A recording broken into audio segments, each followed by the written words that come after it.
Hi, ഇന്ന് ബിന്ദുസ് ബ്ലോഗിലേക്ക് എല്ലാവർക്കും സ്വാഗതം.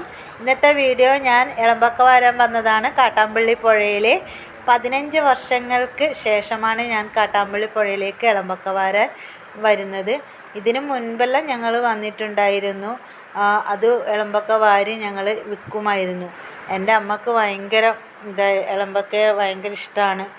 അപ്പം ഞങ്ങൾ വാരി വീട്ടിലേക്ക് കൊണ്ടുവന്ന് കഴുകി പുഴുങ്ങുന്ന രംഗമാണ് ഈ കാണുന്നത്.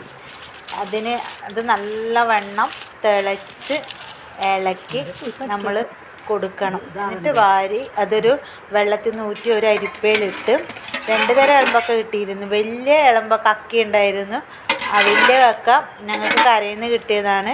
എന്നിട്ട് അതെല്ലാവരും കൂടി പുഴുങ്ങി വളഞ്ഞ് എല്ലാവരും ഇറച്ചി എടുത്ത് കഴുകുന്ന രംഗമാണ് ഈ കാണുന്നത്. ആ വലിയ കക്കേൻ്റെ ഉള്ളിൽ ചളിയുണ്ട്.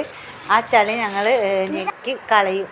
എന്നിട്ട് ഒരു 3-4 പ്രാവശ്യം ഞങ്ങൾ അത് കഴുകി, നല്ല 3-4 പ്രാവശ്യമൊന്നും പോരാ, അതിൻ്റെ പൂഴിയും ചളിയും ഒക്കെ പോകുന്നവരെ നല്ല വൃത്തിയിൽ കഴുകണം. കഴുകി നല്ലയിലേക്ക് പീഞ്ഞ് ഒരു പാത്രത്തിലേക്ക് മാറ്റി വെക്കണം.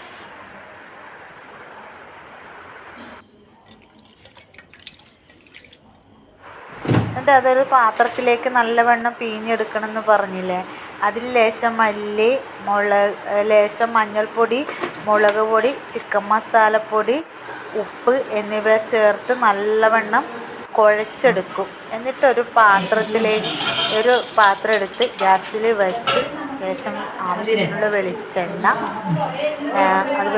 നല്ലോണം ചൂടായി കഴിഞ്ഞിട്ടാകുമ്പോൾ ഒരു ലേശം കടുക് എടുക്കണം. എന്നിട്ട് കടുക് തിളച്ച വെള്ളയിലിട്ട്, എന്നിട്ട് ആ കടുക് നല്ലോണം പൊട്ടിക്കഴിഞ്ഞിട്ടാകുമ്പം നമ്മൾ പെരക്കി വെച്ച എളമ്പക്കയില്ലേ അത് വാരി കടുനെയിലും പൊട്ടിയിൽ ഇട്ട് വെക്കുക. എന്നിട്ട് നല്ലവണ്ണം ഇളക്കി എടുക്കണം.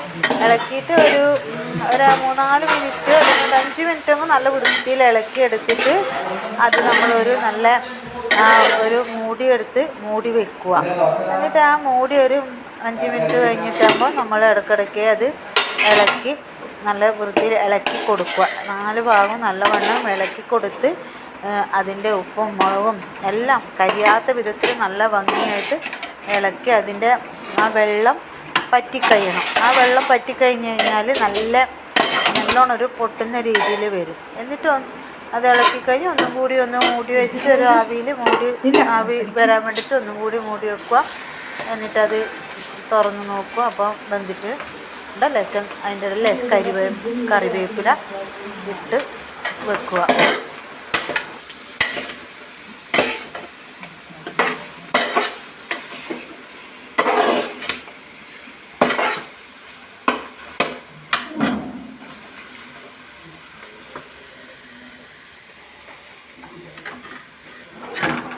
കണ്ട, അത് നല്ലവണ്ണം മൂത്ത് വന്നിട്ട് അതാണ് അങ്ങനെ. അതെല്ലാം ഇളക്കി മൂടിയെല്ലാം വെച്ച് കഴിഞ്ഞ് ഒരു കുറച്ച് കഴിഞ്ഞ് ഉള്ളിലേക്ക് മൂത്ത് നല്ല ഒരു ചുമപ്പ് കളറടിച്ചേരം വാരി ഒരു നല്ലൊരു പാത്രത്തിലേക്ക് മാറ്റി വെക്കാം. എന്ത് ടേസ്റ്റായിരിക്കും എന്ന് പറയാം. നമ്മൾ ചൂടോടുകൂടി ഇത് കഴിക്കാം. അതിൻ്റെ ഒപ്പം ഒരു ലേശം ചോറും എടുത്ത്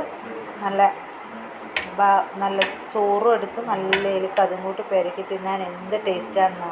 ഇതാണ് ഈ കള്ള് ഷാപ്പിലൊക്കെ കള്ളും ഇതും ടേസ്റ്റ് കൊടുക്കുന്നത്.